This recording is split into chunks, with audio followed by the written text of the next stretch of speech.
Regresa al mundo de la selva. Misiones Amazónicas. Valorando y difundiendo las culturas vivas de nuestro país y la actividad que los misioneros desarrollan en ella. Misiones Amazónicas. Superemos las distancias e identifiquémonos con los pueblos amazónicos. Escuchemos Misiones Amazónicas. Hola, hola, ¿qué tal? ¿Cómo están, amigos y amigas de Misiones Amazónicas? Bienvenidas, bienvenidos a este contacto semanal donde estamos presentes con toda la red de emisoras dominicas. Así es, Juana Edith Martínez los acompaña para compartir el día de hoy y el abrazo también va entonces para nuestros oyentes, por ejemplo, a través de Radio Quillabamba, esto es en Quillabamba, en el departamento del Cusco, a nuestros amigos de Arequipa a través de Radio San Martín, también la gente que nos escucha en Madre de Dios, Puerto Maldonado, a través de Radio Madre de Dios, nuestros amigos en el departamento de Ucayali, localidad de Cepagua, exactamente, a través de Radio Cepagua, y por supuesto saliendo desde la cabina central, aquí en la ciudad de Lima, a través de Radio Santa Rosa. Empezamos así, Misiones Amazónicas. Los pueblos indígenas amazónicos viven en estrecha relación con la naturaleza y en armonía con ella. Sus conocimientos básicos nacen en el bosque. Su vivienda, artesanía, vestido, medicina, todo refleja esa relación armoniosa. Su educación está orientada al manejo correcto de los recursos de la naturaleza. Para ellos, el arte, la música y la poesía se desprenden del bosque. Sus instrumentos musicales reproducen los sonidos del bosque y hasta las letras de sus canciones y la vida cotidiana tienen relación con la gran madre naturaleza. Yo no lloro, si se llevan todo el oro, pero el agua, mi tesoro, si la llevan, yo sí lloro, yo no lloro. Sin embargo, estos herederos de una ancestral cultura hoy ven con frecuencia amenazados sus territorios, violados sus derechos y puesto en peligro su existencia. Ahora el río no es igual, más antes sí había abundancia, ya no existe la abundancia como antes. A veces hay momentos que hay escasez de todo, ¿no? Del pescado, de la carne, ya no es igual como antes. Yo no lloro, si se lleva todo el oro, pero el agua, mi tesoro, si la llevan, yo sí lloro. La intervención del hombre moderno en la Amazonía ha roto el equilibrio ecológico, está poniendo en riesgo el ambiente, la vida de los pueblos amazónicos, nuestra vida y la de las futuras generaciones.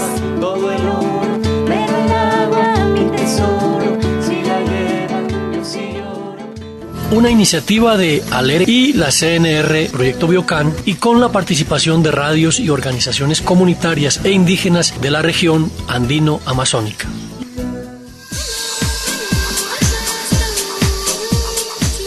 Bueno, y ahora sí, damos inicio ya al desarrollo de la información que tenemos para el día de hoy, para compartir con cada uno de ustedes. Y nuevamente nos vamos a ocupar, siempre vamos a darnos un tiempito para hablar, por ejemplo, sobre el agua. Así es, un tema que siempre tiene que estar presente en Misiones Amazónicas, dada la importancia para el futuro de la humanidad y el futuro de nuestro planeta. Se grita a voces, se anuncia, se alerta, tanto por expertos ambientales, especialistas y la misma gente de nuestras comunidades, que ellos son los principalmente afectados y que viven pues esta crisis directamente en cuanto a la calidad y a la disponibilidad como un derecho para todos, además de las amenazas también por los efectos del cambio climático con el calentamiento global y la contaminación.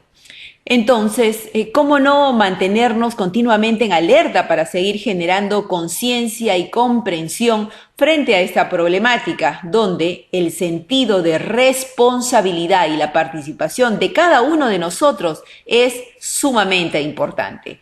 Como ciudadanos debemos primero estar informados. Y por ejemplo, ¿saben ustedes que se han perdido 900 kilómetros de nuestros glaciares? Así es, lo escucharon bien, 900 kilómetros de nuestros glaciares. Esto representa entonces el 12% de volumen del agua. Datos que muchas veces a los cuales nosotros no les tomamos atención o interés, pero hay que comenzar también a averiguar qué es lo que está pasando. Y como las autoridades de gobierno y las instituciones que tienen una responsabilidad de fiscalización, de protección y el encargo además de velar por una justa administración del recurso, han venido actuando en los últimos tiempos pues con alguna falta de firmeza, ¿no?, por parte de estas instituciones competentes para asumir dicho rol vital para nuestra sociedad, es que debemos estar siempre alertas. Y así lo precisa una de las personas que constantemente viene dando un seguimiento a la defensa del ambiente y la defensa de los derechos frente a nuestros recursos. Se trata de José de Echave, ex viceministro de Gestión Ambiental y miembro también de Cooperación, una organización dedicada pues a hacer este tipo de seguimientos, reflexiones y también monitoreos de lo que viene pasando en nuestro Perú. Aquí escuchamos su análisis.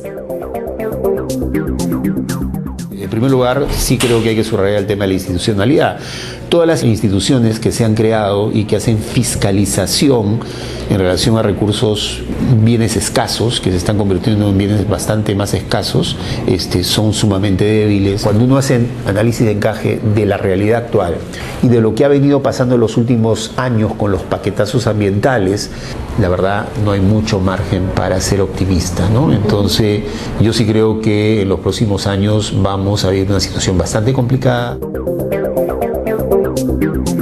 Los economistas del siglo XXI tienen que comenzar a internalizar los temas ambientales, porque los temas ambientales nos cuestan, no son gratis. La degradación ambiental nos cuesta, repito, 6.000 millones de dólares todos los años. Es decir, cuando dicen el Perú va a crecer 6%, bueno, hay que comenzar a restar también. El análisis costo-beneficio, el análisis económico de cuánto se gana, pero también cuánto se pierde, no forma parte del análisis para la aprobación de un proyecto, por ejemplo, de un proyecto minero. Los indicadores son preocupantes, los indicadores que se trabajan en el Perú y los indicadores que se trabajan a nivel internacional. El Perú está marchando aceleradamente a una situación de estrés hídrico que se produce por diferentes motivos y por diferentes características, ¿no? Y en el Perú, lamentablemente, no estamos, traduciendo esa preocupación en políticas públicas. Los planes de desarrollo y crecimiento de los sectores productivos siguen pensando y siguen funcionando como si estuviésemos en la década del 50, siglo pasado. No toman en cuenta los problemas de agua que tenemos en el país, no toman en cuenta el escenario de cambio climático, no toman en cuenta los equilibrios ambientales y la crisis ecológica que se está produciendo. Entonces, si seguimos funcionando así, sin duda vamos a seguir generando mayores tensiones, mayor polarización, mayores conflictos, y de lo que se trata precisamente es encontrar salidas. Y esas han sido entonces las reflexiones de José de Echave, y como él ha precisado, si no encontramos el camino para una administración responsable, la crisis va a seguir su curso y la conflictividad en nuestro país se va a agravar. Ya muchas vidas por la defensa del agua se han perdido en nuestro Perú, que sumados a un panorama que amenaza a todo el planeta, nos da, por ejemplo, un cálculo que para el año 2030, el 60% de la población mundial tendrá problemas de abastecimiento de agua. Y con esto se dará entonces el surgimiento de los conflictos hídricos, es decir, que se tendría una próxima guerra por el agua, una predicción, catastrófica, que ha realizado el Consejo Nacional de Inteligencia y también la Agencia Central de Inteligencia de los Estados Unidos, ¿no?, en un informe que han denominado Tendencias Mundiales 2030, Nuevos Mundos Posibles. Ya esta alerta la hacen también entonces estos organismos internacionales, y lo cual pues debe poner una alarma de urgencia en el mundo, a todos los países del mundo y a todos los gobernantes también, para poder hacer algo, ¿no? Tomar compromisos ya que sean vinculantes, porque si bien hay una preocupación a través de estas reuniones anuales que suelen hacer pues los líderes del mundo, a la cual denominan la Conferencia de las Partes frente al cambio climático. Se viene avanzando, sí, pero muy poco, con mucha lentitud. Y mientras se piensa si un país se decide pues a tomar algún acuerdo vinculante, mientras unos sí lo hacen, mientras otros no, mientras que algunos piden ciertas consideraciones, se va perdiendo tiempo. Así que es urgente más bien que se comience a presionar en ese sentido también de parte de la ciudadanía, para hacer que los líderes a veces puedan reaccionar con mucha mayor rigor y celeridad. Bueno, y la realidad en nuestro Perú, por ejemplo, es que la mitad de los conflictos mineros, ¿no? Hablemos de los conflictos mineros que siempre nos tocan, pues, y sobre todo afectan también a nuestras comunidades. Durante el periodo, por ejemplo, 2005 al 2013, estos conflictos mineros han sido por el agua. La escasez y la mala calidad del agua por la minería son los principales reclamos que se presentan, como en los conflictos, por ejemplo, de Conga, de Espinar o de Tía María, que siguen sacudiendo a nuestro país, dejando centenares de heridos y decenas de muertos. Y ya también para redondear este tema y poder cerrar nuestro primer bloque, compartirles algunos datos adicionales de un informe de las investigadoras Ruth Preciado y Carmen Álvarez, que han realizado un estudio sobre la gobernanza del agua en zonas mineras del Perú, abriendo el diálogo, y donde dan a conocer, y es bueno que ustedes y yo lo sepamos, ¿no?, que medir, por ejemplo, los impactos de la minería sobre la cantidad y calidad de los recursos hídricos en nuestro país es bastante difícil. ¿Y por qué? Debido a la falta de estudios estatales sobre estos. Por ejemplo, todavía no se conoce el total de agua que discurre por las 159 cuencas que existen. No hay. Ni siquiera es posible en muchos casos determinar si las mineras han secado lagunas o manantiales. Como muchos de los pobladores, y ustedes lo saben a través de las noticias que se dan siempre, los pobladores de las zonas mineras vienen denunciando esto, pues la Autoridad Nacional del Agua no cuenta con esos registros previos de determinadas zonas. En algunos casos solo se cuenta con los estudios de impacto ambiental que, por supuesto, presentan las mineras y que en más de una ocasión han sido cuestionados por investigadores al considerar que responden, claro, a los intereses de estas empresas mineras. Y hasta el 2014, también citan estas investigadoras, las instituciones manejaban información sobre caudales de ríos de más de 20 años de antigüedad, ¿no? Y bueno, esa es la grave problemática, y recién hasta el año pasado han tomado nota ellas que recién el año pasado se ha iniciado una evaluación de los recursos hídricos en cada cuenca. Bueno, esa es entonces la situación. Esa es los datos pues que nos indican que tenemos un grave problema también ahí en ese sentido, y que la Autoridad Nacional del Agua, que es la autoridad también competente, debe tener el presupuesto, la disposición, el personal, también las directivas necesarias para priorizarse, pues que toda esta información se la pueda tener al día, para facilitar entonces este tipo también a veces de mediciones, de normativas, ¿no?, de regulaciones que tienen que implementarse para que también se pueda proteger a nuestras comunidades. Y por todo ello, entonces, la situación es bastante complicada, ¿no? Nos tocará seguir siendo vigilantes y exigir como ciudadanos a nuestras autoridades velar por el bienestar de nuestra gente y también por nuestros recursos vitales para un Perú con futuro, amigos y amigas de Misiones Amazónicas. Nos vamos ahora sí a nuestra primera pausa y retornamos con más aquí en su programa. Les presentamos el Centro Cultural José Pío Asa, entidad de los misioneros dominicos que promueve el conocimiento y rescate de las culturas amazónicas, así como la actividad misionera en el suroriente peruano. Entre nuestras actividades y servicios, destacamos el Museo Etnográfico de la Amazonía, servicio de biblioteca abierto a investigadores, estudiantes y público interesado, orientación sobre la realidad amazónica, publicaciones de análisis sociocultural, así como cursos y seminarios especializados en el análisis de temáticas amazónicas referidas a varias disciplinas. Te invitamos a visitar nuestro centro cultural y su museo en el Jirón Callao 562, Cercado de Lima, También puedes llamarnos al 331-0771 o visitar nuestra página web www.selvasperú.org.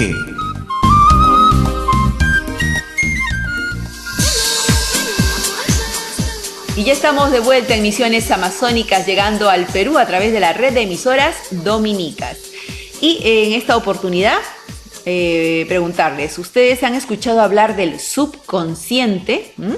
Sí, de esa información, bueno, es una información básica que, por ejemplo, tenemos como registrada, ¿no?, en nuestra memoria y que nos ayuda en la vida para poder afrontar los procesos, por ejemplo, de nuestra relación con el mundo y algunas reacciones vitales y hasta de sobrevivencia que tenemos también en nuestro desarrollo cotidiano, ¿verdad? Eso a veces lo decimos que es nuestra actuación gracias al subconsciente que tenemos para reaccionar.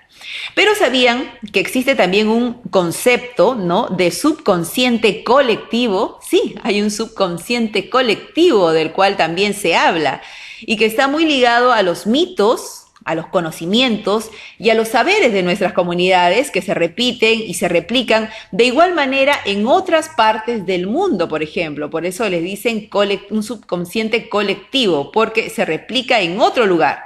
Ese gran misterio que nos hermana y que nos une en base a estas similitudes, por ejemplo, que se registran en las diversas culturas del mundo, como es a través, por ejemplo, de los diseños de estas culturas, los dibujos y los motivos que podemos encontrar a través de las cerámicas con su simbología y su espiritualidad. Esas similitudes, entonces, de alguna manera tienen que ver con este subconsciente colectivo. Y de esto y demás vamos a hablar en este segundo bloque con un invitado muy especial que nos permitirá profundizar y aprender sobre estos misterios que se encierran detrás de tantos años, pues, ¿no?, de conocimientos, de historia, legado que va pasando de generación en generación y que es parte de nuestra evolución. Así que aquí compartimos una entretenida y muy importante entrevista que nos da más respecto a estas luces. Aquí la escuchamos. Amigos y amigas de Misiones Amazónicas, estamos en esta oportunidad con un invitado que acaba de llegar a nuestro país hace poquito. Se trata de Carlos Borrás. Él nació en Cáliz, en la provincia de Castellón, de España. Es licenciado con grado en Prehistoria, Historia Antigua y Arqueología y además doctor en Antropología Cultural por la Universidad Central de Barcelona. Él está en nuestro país, le damos la cordial bienvenida. ¿Qué tal, Carlos? ¿Cómo te encuentras? Muy bien, con el cuello dolorido, pero bien. Nosotros queríamos hoy conversar contigo respecto, bueno, al trabajo que has desarrollado durante todo este tiempo, estos años. Nos has estado contando un poco el interés también que tienes por conocer de las culturas de nuestra Amazonía, ¿no?, en particular por ahí de alguna de nuestras etnias. Y empecemos por ahí, ¿no? ¿Qué te trajo aquí a nuestro país? Yo hice mi trabajo principal, el cual fue el producto de mi tesis, fue el estudio de las cerámicas que hacían las mujeres en el norte de África, en lo que se conocen normalmente como berebers, pero su nombre es Amazigh. Amazigh quiere decir hombre libre blanco. En Marruecos, Argelia y Túnez. El resultado de esto fue mi tesis doctoral. Después de esto, pues trabajé en 2 libros y cosas de la vida. Uno al final no sabe por dónde va y se encuentra con... Hay momentos de dispersión, ¿no?, que uno se piensa que ha terminado y de golpe y porrazo, ¡pah!, se te aparece la Virgen y dices, bueno, ¿esto qué es, no? Entonces descubrí a Jung, a Carl Gustav Jung, con los arquetipos del subconsciente colectivo. Y esto me permitió entrar en el mundo de los psicotrópicos, en el mundo de los mitos, en el mundo de las tradiciones ancestrales. Hay otro autor que aconsejo leer a los que les interese este mundo, es Joseph Campbell. Joseph Campbell es un hombre que trabaja el mito de la diosa. El mito de la diosa, ahora nosotros decimos madre de Dios. Madre de Dios es un antagonismo, no puede ser. Si tú eres madre de Dios, eres Dios, porque eres anterior a Dios. Okay. ¿No? Sí, interesante ese tipo de análisis. Tendrá que ser diosa madre, diosa madre ya puede tener un hijo, puede tener varios hijos. En todas las mitologías aparece la diosa madre. Bien. Entonces, este es un poco el tema que trabajamos, el mito del eterno retorno de Mircea Eliade, la diosa madre, Joseph Campbell, Robert Graves con la diosa blanca, Marija Shimbutas con dioses y diosas de la vieja Europa. Es un mundo muy rico que además es universal. Eso. Y desde todos los tiempos, ¿no? Es universal y eterno. Exacto. ¿No? Y en ese sentido, ahora que estuvimos previamente también conversando un poquito, ¿no? Qué maravilloso ese compartir que hay a nivel del mundo, digamos, en el subconsciente, ¿no? De nuestras culturas, ¿no? Para, a través de su arte, de su representación, tener muchas veces similitudes, se les llama así, ¿no? Cuando vemos a veces algún trazo en determinada cultura, por ejemplo, se repite en el otro lado del mundo, ¿no? A través de nuestras cerámicas, de las diversas culturas, siempre hay diversos tipos de dibujos, ¿no? De representaciones, a veces con trazos geométricos, y por allí de repente ampliar un poquito más ese concepto y esos estudios que tú estás llevando, ¿no? Para que la gente ahorita que nos escucha también pueda entender qué significa, por ejemplo, repetir ese tipo de trazos, repetir ese tipo de dibujos, ¿no? De un punto a otro punto del mundo, ¿no? Tú hablabas un poco del subconsciente colectivo, hablábamos por ahí, me contabas a veces que tenemos interiorizado, que nacemos ya con cierta, yo le decía base de datos, o en todo caso con cierta información, ¿no? El ordenador innata, ¿no? Pero ¿cómo es ese proceso? A ver si nos lo puedes compartir un poco más. Hay un autor, Eric Newman. Eric Newman es un discípulo de Jung. Él dice, no podemos hablar de difusión cuando está rota la difusión.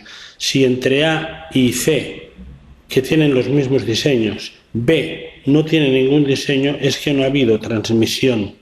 Ha fluido en A y en B, en A y en C han fluido elementos inconexos. Estos elementos inconexos están en el cerebro. Decía Rubia, un autor español de la Universidad Autónoma de la Complutense de Madrid, Francisco Rubia, que todos tenemos el mismo cerebro y ante los mismos problemas las mismas soluciones, ante los mismos estímulos las mismas respuestas. Entonces, cuando se consumen ciertos psicotrópicos, las visiones que aparecen bien en el hipotálamo, en el neocórtex, en las partes del cerebro estimuladas, son las mismas en todo el mundo. Estos signos, que suelen ser en un primer estadio geométricos, en el segundo estadio hay el vuelo astral, me convierto en un chamán, etcétera, en un jaguar, en un águila, etcétera.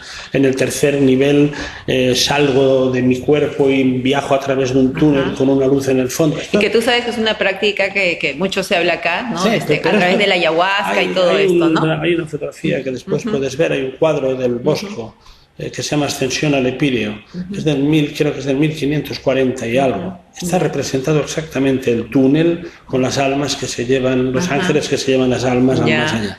Okay. Estos se llaman experiencias cercanas a la muerte. Nadie ha regresado de la muerte, nadie, que se sepa.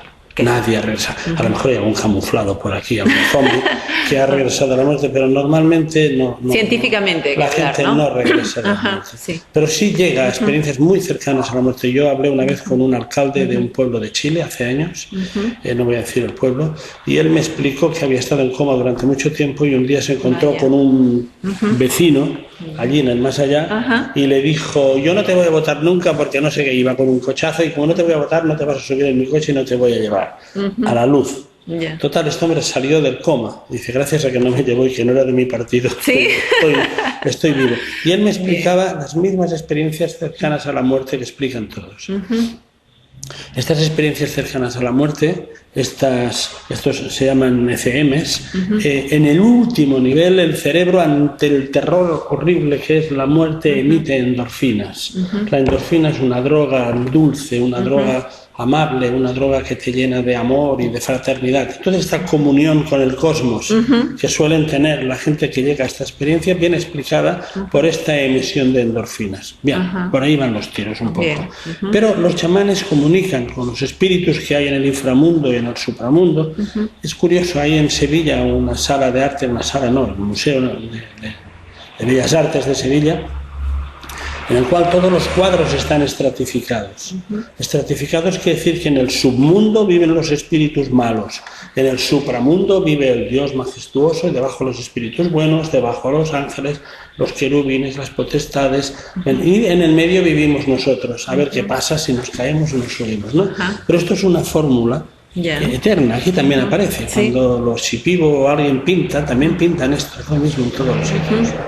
Esto es un poco. Entonces, a través de estos signos, la gente ha buscado y a veces ha encontrado la explicación mística a la vida, a los misterios, al eterno renacer, al morir, al vivir, a los rayos, a los truenos. Antes los rayos los mandaba Júpiter. Mandaba el rayo y castigaba. Ahora ya sabemos que los rayos no los manda Júpiter. Ya hemos dado un paso más. Sí.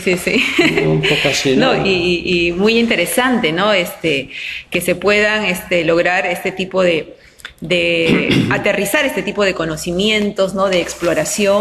Sabemos que tú has viajado mucho, que has tenido la oportunidad no solamente de revisar este tipo de estudios, de investigaciones, ¿no? Que ha realizado mucha gente, sino que tú mismo también has contrastado y tienes tus propias publicaciones además, donde en un par de libros, yo les cuento aquí, amigos y amigas que nos escuchan, hemos podido revisar así rapidito, con imágenes además, que demuestran todo eso que nos viene contando Carlos, ¿no? Esas representaciones que se repiten de un lugar a otro y que a veces uno no encuentra explicación, pero hay formas también de entenderlo y de comprenderlo, como nos está haciendo conocer Carlos. Si me permites, yo creo que hay dos párrafos aquí en el epílogo de uno de estos libros que explica muy bien qué es esto. Dice: el lenguaje simbólico permitió establecer el contacto con el más allá, con un mundo desconocido en el que posteriormente se situará a los dioses, convirtiéndose así en un elemento de equilibrio, en un paliativo para una etapa en la que el hombre sufría enormes dificultades para situarse tanto en relación con el universo como con respecto a sí mismo. Descifrar los símbolos equivale a comprender o al menos interpretar los misterios de la naturaleza. Eso. Con la aparición de las primeras mitologías y posteriormente de las primeras religiones, los fenómenos de la naturaleza ya no procedían de un ámbito ajeno al de los humanos. El mito proporcionaba una explicación satisfactoria a los fenómenos naturales y permitía al hombre hallar su lugar en el mundo, a la vez que le posibilitaba descubrir el sentido de la existencia, la lógica del universo y dar respuesta a su ansiedad más profunda. Entender la relación entre la vida y la muerte, persiguiendo una garantía de trascendencia, en definitiva, que la vida era algo permanente, aún después de la muerte. Claro, exacto. Decía, ahora tengo problemas de cabeza, pero decía, ante el miedo más grande que puede tener un hombre, ¿cuál es? La muerte. Sí. ¿Qué hace un niño cuando tiene miedo? Le dice a su padre: papá, ayúdame que tengo miedo. El padre le dice: no te preocupes. Mientras yo esté aquí no te va a pasar nada. No te pasará. ¿No? Y le trata de inculcar, o en todo caso de hacer sentir una calma, ¿no? Sí. Frente a lo desconocido. Muy frente a lo desconocido. El hombre hace lo mismo. Ante el peligro, la muerte, coge y crea un Dios a imagen y semejanza suya. Es al revés. Te creas tu respuesta. Sí, crea un Dios y le dice: Dios, que me muero, ¿qué pasa? No te preocupes, hijo mío. Mientras yo esté aquí, que soy eterno, a ti no te pasará nada. Exacto, ¿no? Entonces, Dios existe porque nosotros queremos permanecer. Exacto, ¿no? Y como tú dices, ¿no? Frente a mucha desconocimiento, ¿no? que tiene el ser humano, además de cuando pisa la tierra, ¿no? Buscarse esas respuestas, esas explicaciones, a veces cuando no se hallan, se crean también, ¿no? Claro. Esos mitos, ¿no? Claro. Esas respuestas, ¿no? Que nos ayudan a mantener ese equilibrio necesario, ¿no? que necesita el ser humano. Y Carlos, quería también consultarte, y que de repente tú me des desde tu visión, desde el panorama que tienes también, este conocimiento de la Amazonía, si puedes hablarnos un poquito, no solamente de repente la Amazonía acá en el Perú, sino todo la Panamazonía, ¿no? Este legado, digamos, que tenemos todavía y que tenemos que preservar. Tú sabes que cada vez el mundo se está deteriorando, producto de la contaminación. Mira, ¿no? yo he conocido a un hombre extraordinario que por desgracia murió en junio pasado. Se llama Pedro García Hierro. Él se hacía llamar Perico. Este hombre trabajaba con las tribus del Alto Cenepa, con los Awajún, en una especie de remedo del Avatar, la película Avatar. ¿Vale? Sí. Entonces, los Awajún eran los avatareños, ¿vale? Y llegaban los hombres que querían sacar no sé cómo se llamaba el mineral en la película, pero aquí lo llamaremos oro, titanio, minerales, madera, hidrocarburos, petróleos, etcétera, ¿no? Entonces, los avatareños, los Awajún, dicen, esto es mío, ancestral, pero no tengo escrituras. Porque claro, la gente de Avatar tampoco tenía escrituras de su planeta. Claro. No sé, es como si ahora vinieran los extraterrestres y nos dijeran, a ver, las escrituras del planeta Tierra, ¿dónde están? No es de nadie, me lo quedo. Entonces este hombre, Pedro García Hierro, trabajaba precisamente para hacer que las tierras tuvieran propietario. Claro. Era una anomalía, pero tenía que ser así, titularlas. Era una anomalía porque no había necesidad, pero ante la presión pasaba. Esto sucede en toda la Amazonía. Decía alguien que la tierra da para todos, menos para la avaricia. Cuando aparece la avaricia, no hay suficientes bosques, no hay suficiente oro, no hay suficiente hidrocarburo, no hay suficiente alimento, y cada día se tiran millones de toneladas de comida a la basura de los grandes supermercados y la gente sigue teniendo hambre. Yo creo que con esto es lo mismo, ¿no? Es usted que quiere vivir así, viva así. Esto que es suyo, téngalo. Yo no lo necesito para nada. Yo digo a la gente, yo no necesito más de lo que tengo. Claro, eso. Y ese es el sentido que digamos, no se comprende, y a través, de los grandes medios, de todo este mercado, ¿no? Que nos impulsa simplemente a consumir y consumir, pero sin una conciencia de para qué, ¿no? Frente a lo que no necesitamos, ¿no? Y ahí está, pues, el retorno nuevamente a esa gran lección que nos dan nuestras comunidades, ¿no? Que en su entorno encuentran todo y lo suficiente también para sobrevivir, no se necesita de más, ¿no? Yo tengo un programa, he dirigido durante muchos años un programa de formación de jóvenes, formación de jóvenes desempleados, en un programa nacional que después exportamos a África Occidental, a Asia, etc. Yo dirigí este programa durante unos cuantos años. El tema era aprender a trabajar trabajando. No hay otra fórmula. Cuando tú vas a la universidad y te enseñan, cuando terminas la universidad tienes que aprender lo que te han enseñado en la universidad. Claro. Por lo menos este es mi caso. Sí. Yo recuerdo una vez en una excavación llorando porque no sabía qué tenía que hacer. Yo ya era titulado, ya era sabio, pero no lo sabía, ¿no? Claro. Nuestros alumnos reciben una formación, aprenden a hacer mesas haciendo mesas. ¿Y cómo? Yo pongo un ejemplo. Recuerdo en Pucallpa, hace años, cerca de Pucallpa, yendo al parque, hay un parque muy bonito, zoológico y un museo de cerámica muy bonito, había montañas de troncos de 2 metros de diámetro o más, enormes, grandes montañas, que habían sido confiscados a los furtivos. Allí estaban pudriéndose. Entonces planteamos un proyecto de decir, bueno, pues con esta madera, cogemos esta madera, trabajamos la madera con unos muchachos que no tienen trabajo, cogemos unos monitores, les enseñamos a hacer mesas, a hacer parquet, a hacer sillas, a hacer cerramientos, yo qué sé. En mi país, que hace frío en invierno, pues hay una cosa que se llama pellet, y el pellet se saca de los residuos de la madera. Lo que sobra de la madera se tritura, se compacta y hacen el pellet. Y el pellet es como el pienso de las gallinas, pero que arde, y se ponen unas estufas y quema y combustiona y no se desperdicia. ¿Como la viruta? Como una especie de viruta compactada. Compactada, muy bien. Bien. Esto es lo que, pero no ha funcionado. Y fuimos a hablar al Ministerio de Trabajo. Nosotros lo hacíamos gratis, lo financiábamos. No interesa. Tiene que dejar ingresos. Ok, ya. Si no deja ingresos, y esto en todos los sitios. Y eso está mal, sí.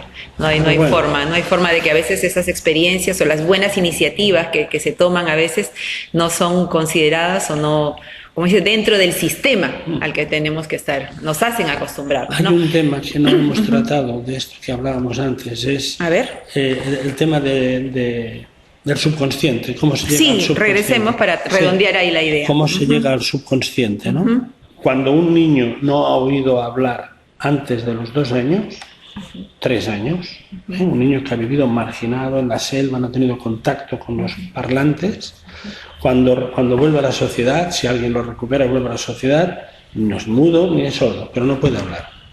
El área de Broca, que es una zona del cerebro, se ha compactado, ha perdido la plasticidad y no permite que este niño pueda hablar. Lo mismo sucede con los sentimientos. Digamos que nosotros somos fruto de una serie de acciones y reacciones del cerebro. Hay ahora una ciencia que se llama neurociencia, neurobiología, que trabaja este tema. En este tema es en el que estamos trabajando, para saber, para reconocer por qué los hombres del Paleolítico superior, los hombres de Altamira, de Lascaux, de Chauvet, de Cosquer, de La Pileta, de todas las pinturas del arte rupestre, todos pintaban los mismos dibujos, con los mismos diseños, en un lapsus de tiempo alrededor de 20.000 años.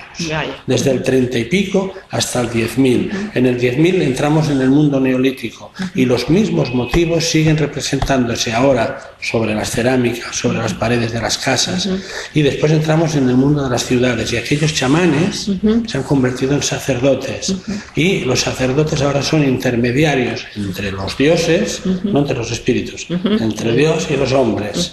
Y depende de cómo vayamos, si pagamos bien o pagamos mal, intervienen mejor o peor. He hecho yo unas excavaciones dentro de una iglesia en el pueblo donde yo vivo. Todo el suelo estaba lleno de muertos, habían miles, y sobre todo habían sacos y sacos y sacos y sacos de queratina, la corteza de los pequeños gusanitos que se comen a las personitas humanas cuando están muertas. Bien. En las excavaciones de esta necrópolis nos dimos cuenta que los más poderosos estaban enterrados más cerca del altar. ¿Por qué? Porque el que estaba enterrado más cerca del altar, previo pago de su importe, podía gozar de más privilegios en la eternidad, porque estaba más cerca de Dios. Y pasaba primero también. Esto es un poco cómo después se ha convertido todo, esto que hablábamos antes de la codicia, ¿no? Cómo todo se ha convertido en un mundo de a ver quién llega antes, ¿no? Sí. Bueno, no, y es y ese sentido que a veces no lo tenemos claro, ¿no?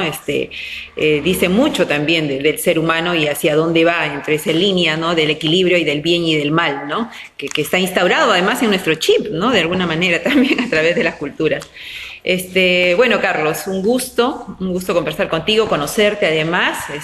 Seguramente nuestros oyentes aquí en Misiones Amazónicas están teniendo una gran lección, además, es un gran aprendizaje, ¿no? Escucharte, no solamente tratar de describirnos estos conceptos, a veces que uno por ahí los escucha, pero muy vagamente, no se detiene a analizar mucho, pero ahí está la riqueza, ¿no? Ese es creo que el mensaje que nos llevamos. Hay una gran riqueza encerrada muchas veces en todos estos objetos que a veces uno va a los museos o por ahí tiene la oportunidad de encontrarse a través de las culturas pues en nuestro Perú. Tú sabes que hay muchísimas etnias, tenemos 47 lenguas originarias, por lo menos registradas, ¿no? Hay algunas que también ya se han perdido, ¿no?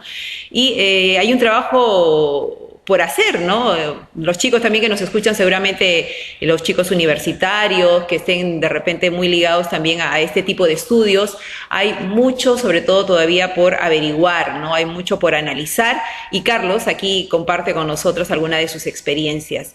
¿Hay un mensaje final en ese sentido, Carlos? Claro, todo esto gira alrededor de la mitología y el rito, y las fantasías y los sueños colectivos que se representan aún hoy de forma muy persistente y desde la humanidad prehistórica, diseñando unas características centrales de un mundo matriarcal femenino, de un mundo fértil, de un mundo de las divinidades femeninas que nos aportan la riqueza y la fluidez húmeda del submundo a nosotros, ¿no? En este sentido, son muy importantes las recientes aportaciones que ha hecho la neurociencia para comprender el conocimiento de la mente y del sistema neurológico humano. El sistema neurológico humano, decíamos al principio, ante los mismos estímulos, las mismas respuestas. El sistema neurológico humano ante los estados alterados de conciencia por consumo de psicotrópicos o mantras, o el rosario no es nada más que un mantra, entra en estados alterados de conciencia, capaz de producir alucinaciones. Y de estas percepciones lumínicas, de los estados alterados de conciencia, derivarían las primeras manifestaciones del comportamiento simbólico.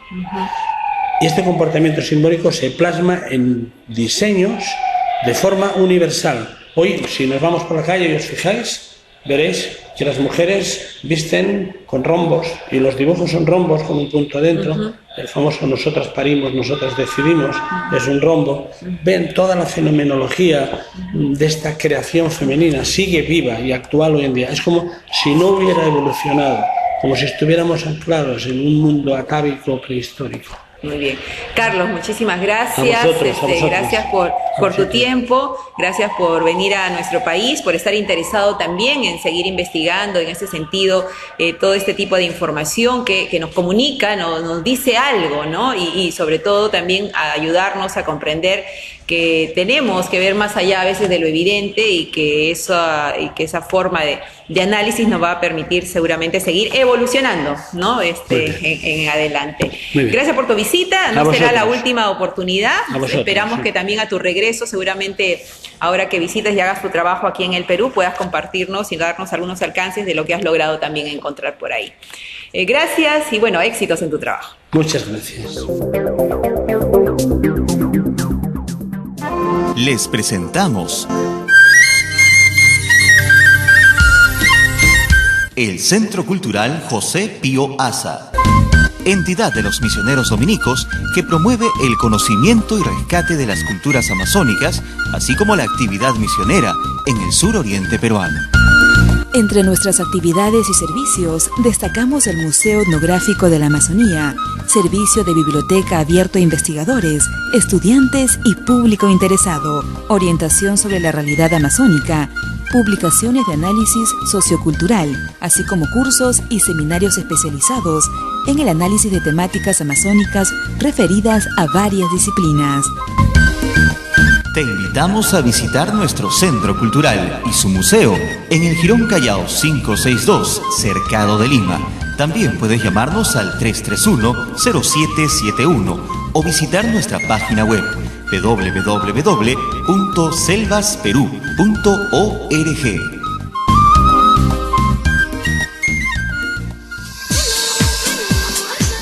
Bueno, ya estamos de vuelta. Seguimos en Misiones Amazónicas para todo el Perú, la red de emisoras dominicas presente, compartiendo con todos ustedes a través de Radio Quillabamba en el Cusco, a través de Radio San Martín en Arequipa, Radio Cepagua en el departamento de Ucayali, también Radio Madre de Dios en el departamento de Madre de Dios y aquí el Radio Santa Rosa en la ciudad de Lima. Tercer bloque y siempre, por supuesto, con mucha alegría de poder tener este espacio para compartir con cada uno de ustedes. Bueno, y como saben, nosotros estamos también siempre preocupados por la cultura y por visibilizar las grandes lecciones y los grandes aprendizajes que nos ofrecen tantas experiencias positivas que nos llegan desde lo más profundo de nuestro Perú.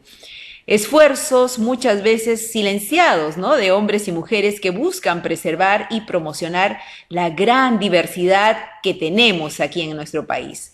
Es así que ahora el Ministerio de Cultura también ha hecho esfuerzos por valorar y defender la diversidad cultural y lingüística de nuestro Perú. Hace poco acaban ellos de reconocer el trabajo de algunos ciudadanos e instituciones que han contribuido en la tarea de visibilizar y promocionar esta diversidad. Un reconocimiento donde enfatizaron que se debe salvar la cultura para salvar la vida. Así la han denominado, ¿no?, en esta oportunidad las personas del ministerio. Hay que salvar la cultura para salvar la vida. Bueno, y el reconocimiento fue para iniciativas, algunas nuevas y otras ya con más historia, ¿no? Una de las galardonadas como personalidad meritoria de la cultura, ese es el título del reconocimiento, fue entregado al Instituto de Promoción Social Amazónica a través de Radio Ucamara.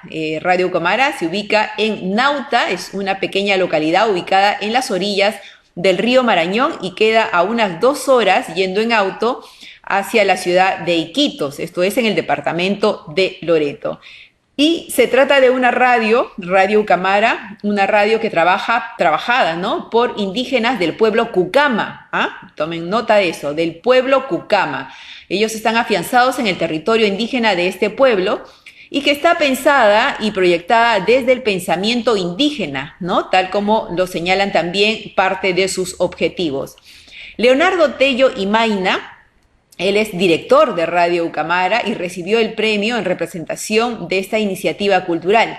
Él lleva varios años liderando a un equipo que en poco tiempo ha sido capaz de concretar enormes esfuerzos a través de proyectos como, por ejemplo, la Escuela Icuari, ¿no?, que promueve la enseñanza de la lengua cucama cucamiria a niños, niñas y adolescentes de Nauta, con un gran impacto en la cultura y la identidad local. Así es, gracias pues a este Instituto de Promoción Social Amazónica, en coordinación con Radio Ucamara y con este proyecto de la Escuela Icuari, son pilares fundamentales para poder hacer que la lengua cucama cucamiria pues haya sido revalorada, haya sido nuevamente reforzada, ¿no? Y se constituye hoy en día pues en parte importante, ¿no?, del trabajo, ¿no?, de identidad además que se viene realizando para que esta lengua no se pierda. Y aquí vamos a escuchar ahora, vamos a compartir alguna descripción, ¿no?, respecto al trabajo que ha venido realizando Radio Ucamara durante todo este tiempo. Ellos se ubican en Nauta, como hemos dicho, en Loreto, ¿no?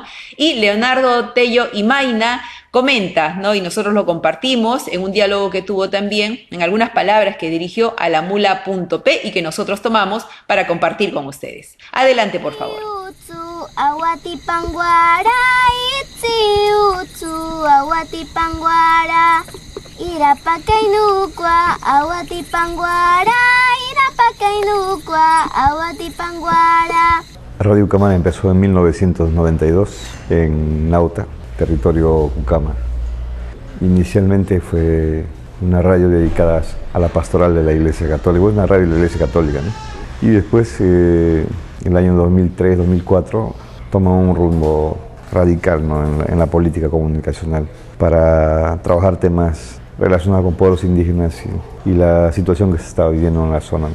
La zona es una zona muy crítica por la intervención de las empresas, el Estado a través de los megaproyectos. El 2006 se empieza a trabajar. Entonces la radio ya no solamente es una radio, es un núcleo de varias cosas, un centro de información, de recopilación de información sobre memoria individual, colectiva del pueblo cucama.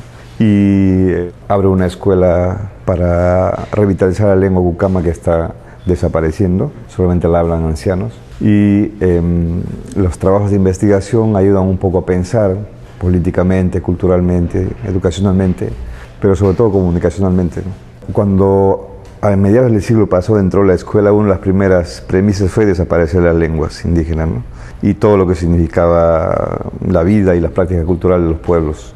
Y lo lograron con muchos pueblos y otros casi, ¿no? El pueblo cucama estaba perdiendo su lengua. Los que la hablan son mayores de 75 años o 70 años, ¿no?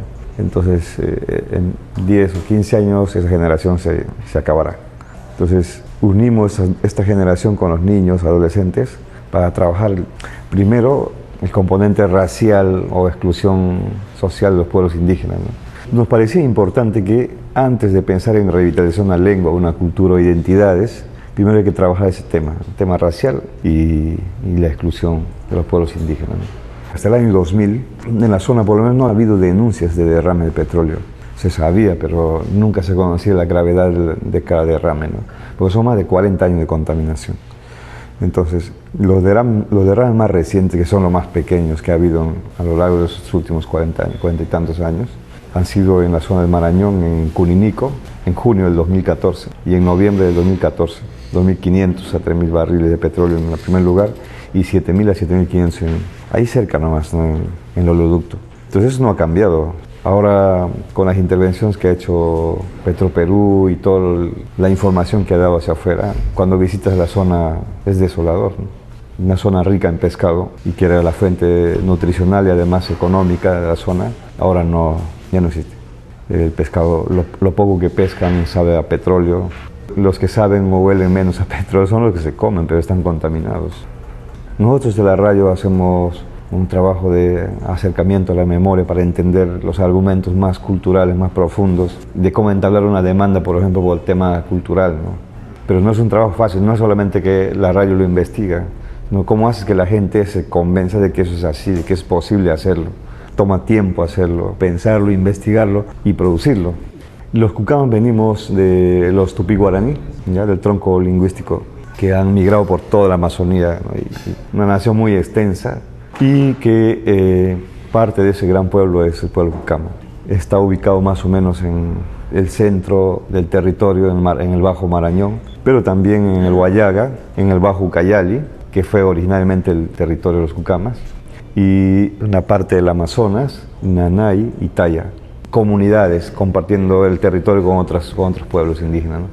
El río es importante por varias cosas, ya por lo que todos sabemos que podemos movilizarnos por ahí, pero para los cucamas, además de ser el espacio vital, también es el lugar donde viven los espíritus con los cuales los chamanes cucamas, que son los bancos, intervienen para recuperar la salud de un enfermo, por ejemplo, ¿no? Y estamos haciendo un mapa donde la gente ha dibujado los mapas, por cada 10 comunidades un mapa, que vamos a unir, digitalizarlo y animarlo también. Y estamos registrando las historias de los últimos 100 años en la Amazonía, ¿no? O un poco más atrás, recogiendo la época de las misiones, la época del caucho y todo lo que vino después, ¿no? Pero además registramos los lugares donde para nosotros los cucamas existen ciudades dentro del río y vida, ya que cuando alguien se cae al río, por ejemplo, por accidente o por cualquier otra razón y no se encuentra su cuerpo, automáticamente se piensa que está viviendo dentro del río. Y las próximas relaciones y comunicación se dan a través de sueños, ¿no? Es el sueño la comunicación más importante. A final de junio vamos a presentar un libro sobre Carguara, la gente de río, que está escrito traducido al cucama, castellano, inglés y francés.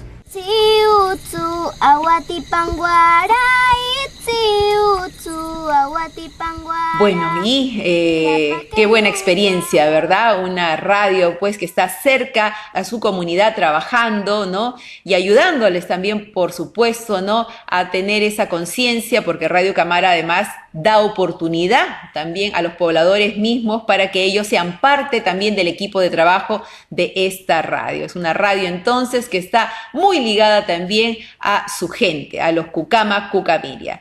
Y por citar solo algunos datos adicionales, Radio Camara y la Escuela Icuari, con el apoyo de la organización Create Your Voice, fueron los que hicieron posible la realización, por ejemplo, de 2 videos, ¿no? Uno se llama El Cumbarikira y un segundo Upupurica, que alcanzaron gran difusión nacional e internacional y que han resultado ser una fiesta de la lengua cucama. Así es, a través de estos 2 videos musicales, donde los niños son los protagonistas, se canta en su lengua, en la lengua cucama, y se da a conocer, por supuesto, la realidad y la problemática también que afrontan pues los pobladores de esta zona. Pero no solo eso, también han realizado investigaciones sobre la memoria individual y colectiva cucama, producen también algunas publicaciones en este idioma, realizan algunos documentales cortos, tienen registrados más o menos unos 24 a la fecha, han comentado, promueven ciclos de cine e impulsan y acompañan las demandas de las comunidades nativas contra los agentes foráneos que se apoderan de sus territorios e intentan también destruir su mundo, ¿no? Para rescatar y difundir una lengua y tratar de ser visibles, ahora con el respaldo también de este premio, han indicado, por supuesto es un aliciente, pero no es suficiente, han dicho, ¿no? Hay que canalizar todavía intereses y responsabilidades de parte del Estado hacia situaciones problemáticas que se viven en la Amazonía, en el Bajo Marañón, que es una zona de mucha crisis, es lo que ha dicho también pues Leonardo Tello Imaina para llamar la atención de las autoridades. La experiencia de Radio Camara aún es una experiencia que debe continuar su curso, aún es pequeña, dicen, ¿no? Porque les falta promoción, les falta recursos para seguir trabajando en este sentido. No obstante, es de destacar todo lo que han conseguido hasta el momento. Y durante, la ceremonia de reconocimiento también vamos a mencionar que además de Radio Camara se reconoció, por ejemplo, la labor póstuma de Espíritu Bautista Pascual, ¿no?, del pueblo originario Yanesha. Él participó junto a otros investigadores en la creación del archivo digital de la memoria Yanesha y en la construcción de la plataforma Diccionario Hablado de Yanesha con el soporte de un colegio de Estados Unidos, ¿no? Fue reconocido también por su rol como investigador y recopilador de la historia y tradición oral de su pueblo.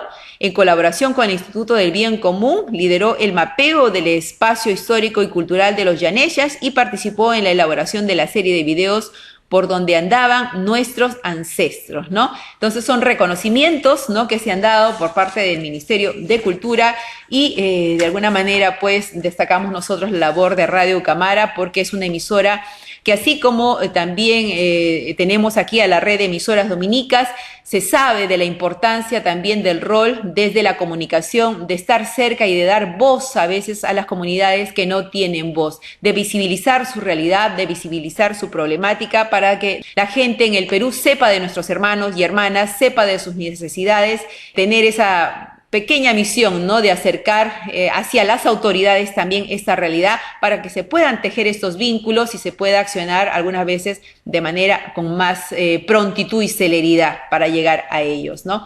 Bueno, felicidades Radio Ucamara, felicidades también a las otras experiencias que han sido reconocidas y por supuesto desde Misiones Amazónicas nosotros nos alegramos mucho cuando esta labor desde la comunicación logra aportar. Así que bueno, hasta ahí llegamos con esta información y hasta ahí llegamos también con el programa, porque ya tenemos que despedirnos.